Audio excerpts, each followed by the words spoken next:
வணக்கம் நண்பர்களே.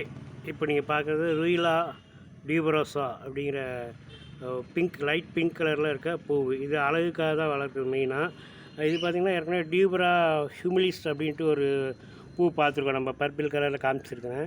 அதே வகை தான் இதுவும் பார்த்திங்கன்னா இந்த ட்ரம்பட் ஷேப்பில் தான் இருக்கும் இந்த பூவும்.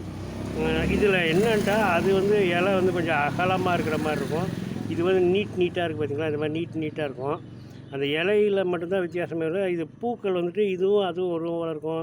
காய் கூட பார்த்திங்கன்னா இப்போ தான் சின்னதாக வந்திருக்குது. இது ஒரு 2 சென்டிமீட்டர் நீளத்துக்கு அந்த காய் வரும். அந்த காயும் பார்த்திங்கன்னா எப்படி ரூயிலா ஹியூமிலிஸ் அதுலேயும் அந்த வெடிக்கிற தன்மையோடு தான் இருக்கும் அந்த காய். இதுலேயும் அப்படி தான். அந்த காய் முத்துனதுக்கப்புறம் பார்த்திங்கன்னா அதுக்குள்ளே கிட்டத்தட்ட ஒரு 20 விதைக்கிட்ட இருக்கும். அது லைட்டாக தண்ணி பட்டாலே போதும் டப்புன்னு வெடித்து அந்த விதை பரவக்கூடிய அந்த மெத்தடில் விதை பரவும். இதை நம்ம வாயில் வச்சோன்னா டப்னு வெடிக்கிற மாதிரி இருக்கும். இது பசங்க விளையாட்டுக்காக அதெல்லாம் அந்த வெடிக்க வச்சு பார்க்குறதுனால அது கிராக்கர் பிளான்ட் அப்படின்னும் இதை சொல்லுவாங்க. கிராக்கர் பிளான்ட், டப்பி கன், இந்த மாதிரி நிறைய பேர் இருக்குது. எல்லாமே அந்த விதை அந்த வெடித்து பரவலை வச்சு தான் அந்த பேர்லாம் வச்சுருக்குறாங்க.